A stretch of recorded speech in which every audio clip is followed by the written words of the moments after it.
بسم اللہ الرحمن الرحیم۔ السلام علیکم ناظرین کرام۔ پروگرام برکات ماہ صیام آپ ہدایت ٹی وی لندن اسٹوڈیو سے دیکھ رہے ہیں، اور ہمارے ساتھ ہیں ہماری خوش قسمتی، ہماری خوش بختی، ہمارے بزرگ عالم دین حجت الاسلام والمسلمین مولانا ظفر عباس ملک صاحب۔ وقفے سے قبل انتہائی قیمتی گفتگو آپ نے فرمائی، اور وقفے کے بعد آپ کی کالز کا سوالوں کا سلسلہ بھی شروع ہو جائے گا۔ قبل اس کے کہ میں مولانا کی طرف بڑھوں، ایک چھوٹی سی بات اپنے چھوٹوں کے لیے بڑوں سے سیکھ کے چھوٹوں تک پہنچا رہا ہوں کہ رمضان مشقت کا مہینہ ہے۔ ابھی قبلہ نے کہا، بھی مولا علی علیہ السلام نے کہا مجاہدہ کا لفظ استعمال کیا۔ رمضان مشقت کا مہینہ ہے، اور دن میں روزے کے ساتھ حلال روزی کمانا ایک مشقت، پھر رات میں قیام اللیل، یہ بھی قبلہ نے فرمایا، اور نوافل ادا کرتے رہنا، قرآن مجید کی تلاوت کرنا، اور اللہ کی راہ میں مال خرچ کرنا۔ اس کے علاوہ اپنے آپ کو معیشتوں سے، برائیوں سے، گناہوں سے بچانا، اور اس میں جتنا آدمی جتنی محنت کرے گا اللہ اس کو اتنے ہی زیادہ اجر عطا کرے گا۔ تو یہی دعا ہے کہ پروردگار اس طرح کے ماہ صیام گزارنے کی توفیق ہم سب کو عطا فرمائے۔ اور میں قبلہ کی طرف بڑھتا ہوں۔ تو قبلہ وہ بات ہو رہی تھی، آپ بتا رہے تھے کہ اعوذ باللہ من الشیطان الرجیم، بسم اللہ الرحمن الرحیم۔ میں عرض کر رہا تھا آیت کے سلسلے میں کہ جو آیت نمبر 183 کے اندر اور 84 کے اندر جو اللہ سبحانہ وتعالیٰ نے ارشاد فرمایا ہے ماہ مبارک کے بارے میں، تو اس میں صاف کہا ہے، صاف ارشاد فرمایا ہے، اور سفر کے لیے اور مرض کے لیے، اور اس کے ساتھ ساتھ وہ کہ جو طاقت نہیں رکھتے، بوڑھے ہیں، ہمت نہیں ہے، تو اس سلسلے میں امام جعفر صادق علیہ السلام سے ایک روایت ہے کہ قال لم یکن رسول اللہ صلی اللہ علیہ وآلہ وسلم یصوم فی السفر تطوعا ولا فریضۃ، کہ رسول اکرم صلی اللہ علیہ وآلہ وسلم کبھی یہ جو کہتے ہیں نا تطوعاً رکھ لو روزہ اچھا ہوگا، یعنی اللہ کی اطاعت کے لیے کہ اچھی چیز ہے روزہ رکھنا، نہ تطوعاً سفر میں رکھتے تھے اور نہ فریضتاً رکھتے تھے۔ یکذبون علی رسول اللہ صلی اللہ علیہ وآلہ وسلم، لوگ جو یہ کہتے ہیں کہ رسول اکرم تطوعاً رکھتے تھے یا وہ ان کا اختیاری طور پر روزہ رکھتے تھے، کبھی نہیں رکھتے تھے، وہ بات نہیں۔ نزلت حاضل آیا، یہ آیت جو ہے یہ نازل ہوئی کہاں پر؟ کہ رسول اکرم مکے اور مدینے کے درمیان ایک مقام ہے قراء الغمیم، قراء الغمیم کے اندر نازل ہوئی، اور جب رسول اکرم صبح کی نماز پڑھنے لگے، ماہ مبارک تھا، صبح کی نماز پڑھنے لگے، اور صبح کی نماز کے ساتھ ظاہر ہے کہ وہ جو سحر کا وقت ہے وہ ختم ہو چکا ہے۔ رسول اکرم نماز پڑھنے لگے اور کسی سے کہا کہ مجھے ذرا پانی کا گلاس لے آ دو، فدعا رسول اللہ صلی اللہ علیہ وسلم بإناء، کہ ایک برتن پانی کا، فشرب فامر الناس ان یفطر، لوگوں کو بھی یہ کہا کہ تم بھی اپنا پانی پی لو، یعنی رسول اکرم صلی اللہ علیہ وآلہ وسلم نے اس وقت لوگوں کو بھی کہا کہ پی لو۔ وقال قوم قد توجہ النہار، تو دن آ گیا تھا، وَلَوْ صُمْنَا يَوْمَنَا هَذَا، اگر آج کا دن ہم روزہ رکھ لیتے تو اچھی بات تھی نا، ہیں سفر میں، سوچتے ہیں کہ روزہ رکھ لیتے۔ فَسَمَّاهُمْ رسول اللہ صلی اللہ علیہ وآلہ وسلم العصاة، وہ لوگ کہ جنہوں نے یہ سوچا، جنہوں نے یہ کہا، ان کو رسول اکرم صلی اللہ علیہ وآلہ وسلم نے نافرمان کہا، اللہ اور اللہ کے رسول کا نافرمان کہا۔ فَلَمْ يَزَالُوا يُسَمَّوْنَ بِهَذَا الْاسْمِ، ان کو اسی نام سے یاد کیا جاتا رہا حتیٰ یہاں تک کہ رسول اکرم صلی اللہ علیہ وآلہ وسلم کی وفات ہوئی۔ اب یہ اس طریقے سے رسول اکرم نے واضح کیا ہے، اور میں یہ کہوں کہ جی سفر میں میں روزہ رکھ لوں یا مرض میں بھی میں میں روزہ رکھ لوں، تو اس حوالے سے رسول اکرم صلی اللہ علیہ وآلہ وسلم نے ایک اور بھی ایک اچھی چیز ارشاد فرمائی ہے کہ ان اللہ تبارک و تعالی اہدی الی و الی امتی ہدیۃً، اللہ نے مجھے اور میری امت کو ایک ہدیہ دیا ہے۔ جی اللہ وہ ہدیہ جو ہے وہ کرامتاً من اللہ، یہ کرامت ہے اللہ سبحانہ وتعالیٰ کی طرف سے، کرم ہے۔ میں نے عرض کیا تھا کہ یہ مرض کے اندر حکم، سفر کے اندر حکم، یہ اللہ سبحانہ وتعالیٰ کا کرم ہے۔ رسول اکرم ارشاد فرما رہے ہیں، اس لیے میں نے عرض کر دیا تھا۔ اور یہ قال الافطار فی السفر، اور وہ کون سا کرم ہے؟ سفر میں افطار کرنا، والتقصیر فی الصلاۃ، اور نماز میں قصر پڑھنا مسافرت کے اندر۔ اور یہ اللہ سبحانہ وتعالیٰ کا ایک کرم ہے، ایک ہدیہ ہے کہ جو اللہ سبحانہ وتعالیٰ نے ہم پر ہدیہ فرمایا ہے۔ یہ رسول اکرم کی وہ روحانی اور اخلاقی لینگویج کے اندر، اور اس کے اندر میں عرض کر رہا ہوں، رسول اکرم نے ارشاد فرمایا ہے، فقہی زبان بعد میں عرض کروں گا، فمن لم یفعل ذالک، جس نے یہ نہیں کیا، فقد رد علی اللہ ہدیتہ، اس نے اللہ کے ہدیے کو رد کیا ہے۔ اب اللہ کے اگر کسی معمولی انسان کی بھی ہدیے کو انسان رد کر دے، اس کے دل کو کیا محسوس ہوتا ہے۔ اور اگر میں بھی کہوں کہ نہیں، مجھے مسافرت میں بھی روزہ رکھنا ہے اور نماز تمام کرنا ہے، تو اس کے بارے میں جو ہے وہ آپ اللہ سبحانہ وتعالیٰ کیا سوچتے ہوں گے جب ان کا ہدیہ رد کیا جائے۔ ایک کال ہے آپ کی، جی فرمائیں۔ جی السلام علیکم، کون اور کہاں سے بول رہے ہیں؟ ہلو، جی وعلیکم السلام، کون صاحب اور کہاں سے؟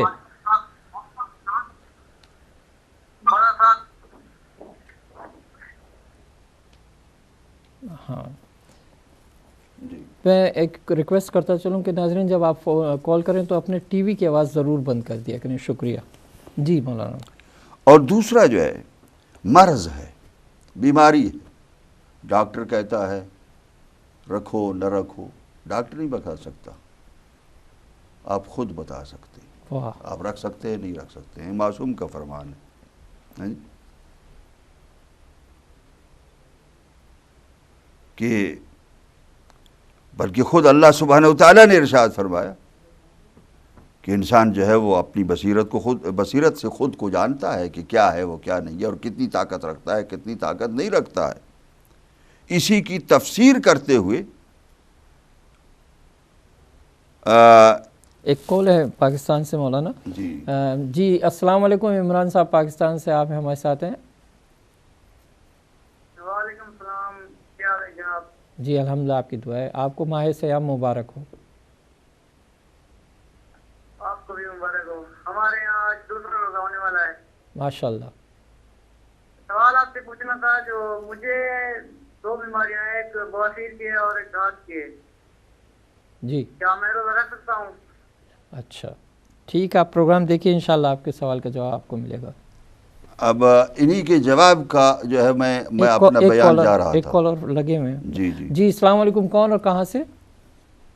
جی میں لندن سے بول رہی ہوں، سیدہ نقوی میرا نام ہے۔ جی جی جی السلام میں علیکم۔ سوال کرنا چاہتی ہوں جی مولانا سے۔ جی جی کریے۔ السلام علیکم۔ وعلیکم السلام، آپ سوال کریے، آپ آن ایئر ہیں۔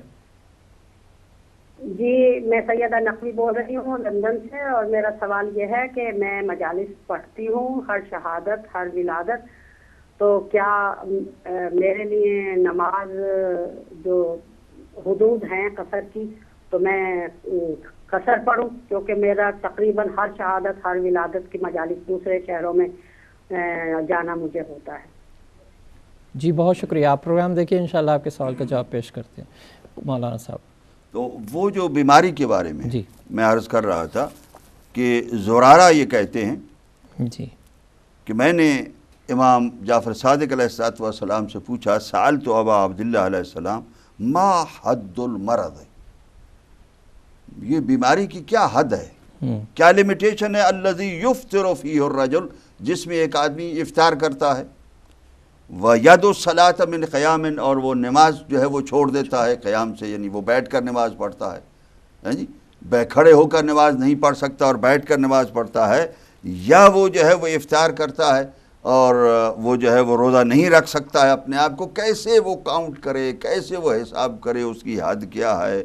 فقال، تو آپ نے ارشاد فرمایا بل الانسان علی نفسہ بصیرہ، اور یہی آیت بھی ہے کہ انسان خود اپنا آپ جو ہے وہ بہتر جانتا ہے، وہ بیٹھ جائے صرف اپنے اور اپنے اللہ کے درمیان اور سوچے کہ وہ آیا روزہ رکھ سکتا ہے یا نہیں رکھ سکتا، اس کو جواب مل جائے گا۔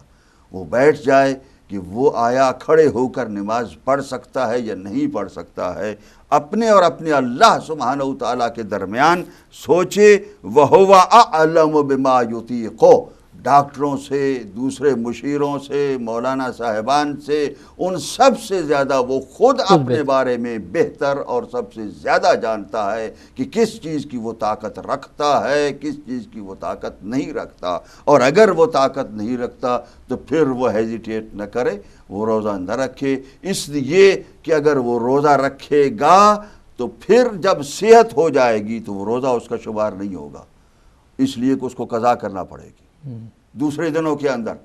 اور اسی طریقے سے مسافر اگر سفر کے دوران روزہ رکھے گا تو وہ اس کا روزہ پورا نہیں ہوگا، اس کو بعد میں اس کی قضا کرنا پڑے گی۔ جس طریقے سے 2 رکعت نماز کا میں نے اپنے احکام اسلامیہ پروگرام کے اندر وضاحت کی تھی کہ 2 رکعت نماز مسافرت کی حالت میں یعنی 4 رکعت پڑھنا کہ میں زیادہ پڑھ رہا ہوں 2 رکعت اور اللہ کے زیادہ قریب ہو جاؤں گا، وہ قربت نہیں ملے گی، وہ نماز نہیں ہوگی، کچھ اور ضرور ہو سکتا ہے، اپنی مرضی اور اپنے خواہش کا پورا کرنا ہو سکتا ہے، اللہ کی عبادت نہیں ہو سکتی۔ ہمارے ساتھ مولانا ایک کالر ہیں، وہ کال لیتے ہیں۔ ہلو، السلام علیکم ریحان صاحب۔ السلام علیکم سر۔ جی وعلیکم السلام۔ رمضان مبارک ہو آپ کو اور مولانا صاحب کو۔ آپ کو بھی بہت بہت مبارک ہو۔ سر جی میرا سوال 2 ہے کہ جو عورتیں دودھ پلاتی ہیں بچوں کو، ان کو روزے کا کیا حکم ہے، اور جو ماں باپ بوڑھے ہو گئے ہیں، بیمار ہیں، ان کے بارے میں کیا حکم ہے؟ بہت شکریہ۔ یہ تھے ہمارے ساتھ ہمارے بھائی ریحان دبئی سے۔ آپ کے سوال کا جواب انشاءاللہ میں آپ کو پیش کریں گے قبلہ مولانا ہمارے۔ جی تو چونکہ اس کے ساتھ ہی سوال بھی وہی آ رہے ہیں کہ میں جو عرض کر رہا ہوں کہ مرض کی حالت میں، بیماری کی حالت میں خود انسان بہتر جانتا ہے۔ اگر عورت دودھ پلا رہی ہے، بچے کی صحت کے مطابق وہ خطرہ ہے، خود اپنی صحت کے بارے میں خطرہ ہے، تو وہ ان دنوں میں روزہ نہ رکھے، اور دوسرے دنوں میں جو ہے وہ روزہ رکھ کر اس عدت کو، اس مدت کو پورا کرے، اور بچے کو وہ دودھ پلائے۔ اللہ سبحانہ وتعالیٰ کی یہ نعمت ہے، اللہ سبحانہ وتعالیٰ کی برکت ہے ماہ رمضان کے اندر کہ وہ اس کے باوجود دعائیں پڑھے گی تو اسی طریقے سے اس کی دعائیں ہوں گی جس طریقے سے روزہ رکھنے والے کی دعائیں ہوں گی۔ وہ جب قرآن کی تلاوت کرے گی اسی طریقے سے ہوں گی جب اس کے جو ہے وہ روزہ رکھنے والے کی جو ہے وہ قرآن کی تلاوت ہوگی۔ یہ مت سوچا کیجئے کہ اگر روزہ رکھا تو شاید قرآن کی تلاوت کا ثواب زیادہ ہوگا، اس لیے کہ اللہ کے حکم کی اطاعت ہے۔ اگر روزہ رکھ کر اطاعت ہے تو بھی ثواب وہی ہوگا، اور روزہ نہ رکھ کر جو ہے اطاعت ہے تو بھی جو ہے وہ ثواب اسی طریقے سے ہوگا۔